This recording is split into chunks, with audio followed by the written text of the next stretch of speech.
In this video, I run through the first two subsections of chapter 2.5, where we begin to see what observations of energy interacting with matter actually look like.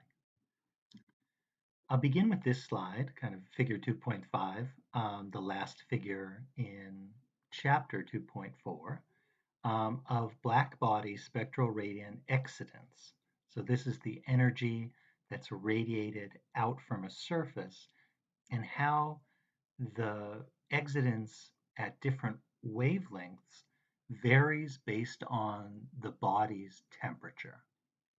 So here, if you remember, the yellow curve approximates the excitance we'd see from the sun. It has a surface temperature about 6,000 Kelvin. And this dark red maroon curve approximates the excitance across wavelengths we see from the surface of the Earth, 300. And how with increasing temperature, we see more excitance, greater excitance across all wavelengths, any and all really. So any wavelength being kind of a comparison of the maroon curve of one of the red curves to the yellow, and all being comparing the area under the curve, so to speak. So looking at that and understanding the smallest one of these curves to approximate the surface of the Earth and the largest to approximate the surface of our sun, we go to figure 2.6, the first in these subsections. Here, we see two familiar curves where they change the colors up a little bit, but they're clearly labeled. Here, Earth excitance in maroon, and in orange, the solar excitance. So these two curves are essentially the same as this yellow and maroon in figure 2.5. What's different is that there's a yellow curve here labeled solar irradiance at TOA. And TOA stands for top of atmosphere, top of Earth's atmosphere. And the kind of location, the form of this, the function, it's a function of the size of the sun, kind of given the temperature of the sun. It's a function of the size of the sun and the distance between the sun and Earth. And so you'll notice that the peak value of this yellow curve is just about the same. It is the same as the peak value of this orange curve for solar excitance at the surface of the sun. It's just lower because we're farther away from the sun. What we also see is this green profile here, which is solar irradiance at the ground. And that's important because it goes to show the magnitude of the atmospheric effect of absorbing, of reflecting, of scattering the solar irradiance. And so here in the visible range, especially kind of bluish right here, 0.45 micrometers wavelength, we see that the atmosphere has relatively little blocking effect. Very little is being reflected, but in UV light, a lot of that being reflected or absorbed. And in near infrared, middle infrared, the atmosphere is having quite an effect. So in terms of what reaches us at the ground, what's able to penetrate through the atmosphere, we see kind of a large blip around the visible spectrum, as well as smaller blips, by which I mean rising amounts of solar radiant penetration of the atmosphere down to very little. And we see here where the yellow solar irradiance at top of atmosphere, basically how much energy is coming from the sun and how much energy is being emitted by the Earth, these two curves actually intersect now. If we jump back to the first figure, those curves never intersect. But by virtue of energy reaching Earth being less than at the sun's surface, there is a crossing point. And really, that crossing point is where we move from infrared to thermal remote sensing, as we'll read about. Kind of any kind of remote sensing that deals with energy that comes from the sun, referred to typically as multispectral. Kind of to the right of this range, thermal.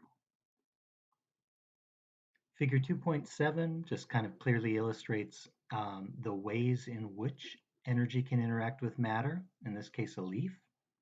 So the incident energy coming in as the yellow arrow can either be reflected, the red arrow, and not just in this direction, but in many directions, can be absorbed by the leaf, raising its energy level and therefore its temperature, or can be transmitted through the leaf.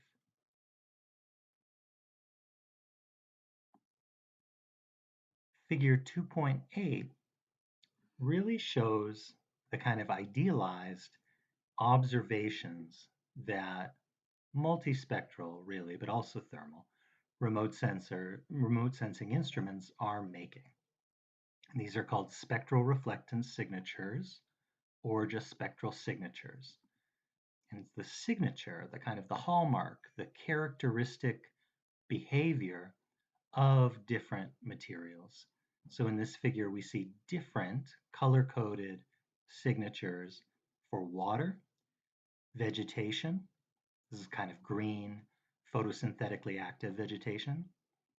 Red for sand, gray for concrete, light blue for snow. And the horizontal axis of this is wavelength in micrometers and vertical percent reflectance.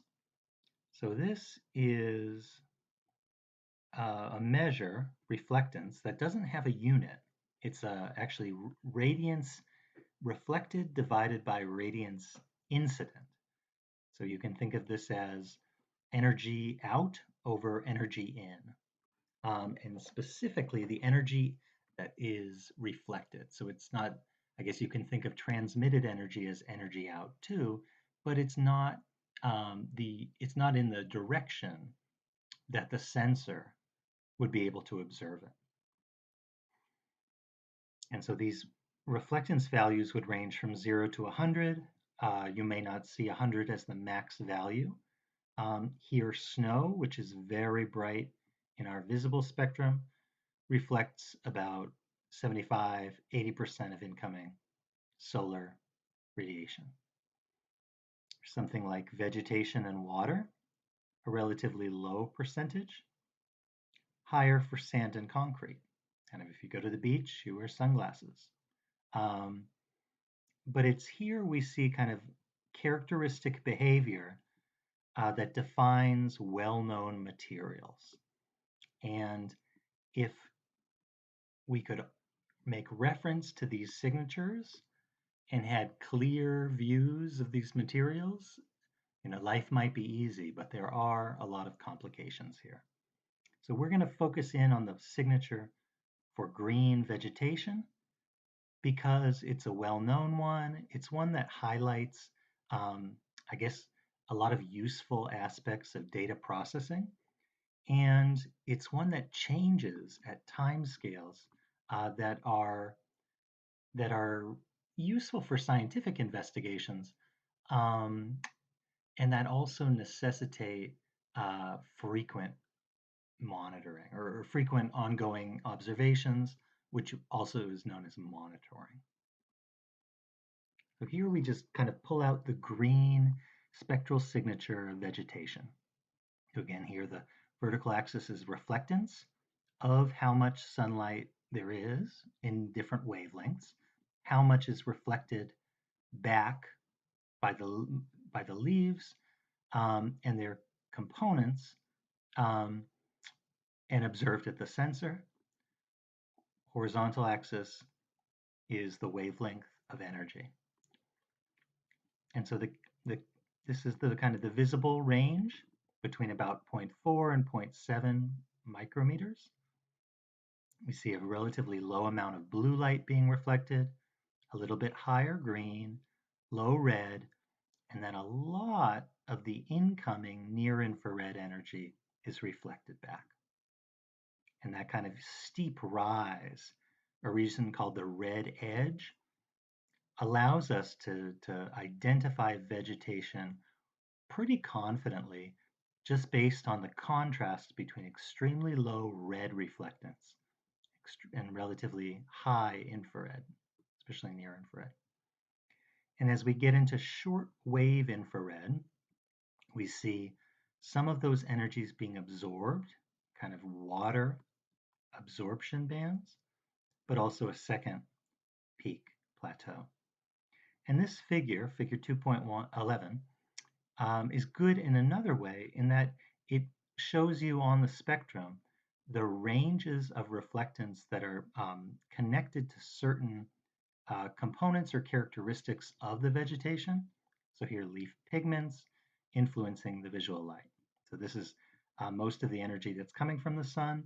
And so processes of photosynthesis are going to strong degree, determine how that reflectance looks or how it varies within this visible range.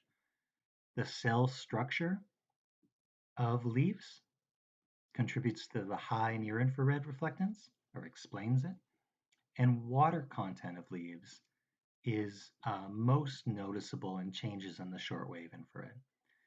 So this is important to note because slight differences across space, across time, in how green vegetation looks to the sensor can be attributed to a few different things. And it's not always clear from the data itself what the differences are attributed to or what's the reason for those differences. It could have to do with characteristics of the same vegetation. It could be changes to the abundance of vegetation, so you'd have more or less of it, or even the orientation of leaves or needles.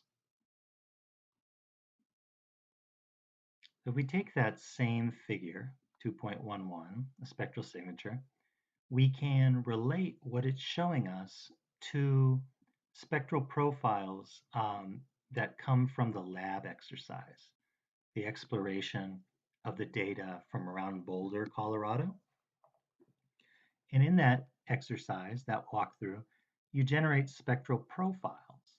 And this is essentially the same thing. A spectral signature is a bit of an idealized response curve for a type of material.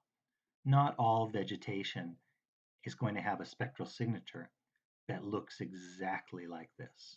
And even the same vegetation will have a spectral signature that varies a bit over time due to a number of reasons. Now, this spectral profile is for a given pixel or a given region anyway. And it's also kind of sharp. It doesn't curve, it's not rounded. And that's because observations are made in select wave bands only. So each sensor will detect radiance over a subset of this spectrum. And so we're seeing 4 different values here. One is called the red, the green, the blue, or the blue, the green, the red, I'm sorry, and the near infrared. And they have kind of a median or a mean wavelength value, but certain values to either side are being observed and reflected in this. But it's just 4 data points as opposed to kind of a continuous surface here, which with different sensors, you may be able to constrain better. The other thing that's different is the vertical axis. Oh, there is kind of a, I don't know, a pretty facile difference in the horizontal axis. In both of them, wavelength is the property that's being described, but they use different units. And I mentioned this on an earlier slide that sometimes you do see wavelength measured in nanometers. But here you see it starts at 500. That corresponds to 0.5 micrometers. It's the same thing, just a different unit, different coefficient. But the vertical axis, the difference is a little bit more substantial. So we see kind of low blue reflectance, higher green, lower red, higher near infrared, but just a bit higher. Not, you know, what is that, a factor of 8 or something? Not a huge difference. And what it comes down to is the property that's actually being measured. So I mentioned that percent reflectance takes into account the incoming energy from the sun. And we saw early on, I don't know, 5 slides ago, how that varies by wavelength as well. So that being this green curve, solar irradiance at the ground, basically there's more visible light available than there is near infrared. And so when we're measuring radiance, we haven't divided by this incoming yet. And so the high value here relative to near infrared will end up being divided by or normalized by a greater amount of incoming solar energy. So for you can still see the general shape down, up, down, up, down, up, down, up, but the magnitude of difference is a little bit different when we're looking at radiance values versus reflectance. Figure 2.13 goes to show something I mentioned a couple times in this video, just that the spectral response behavior, the reflectance behavior of the same area, the same surface materials can vary a relatively short time scales based on the properties of those. And here, MC is describing moisture content.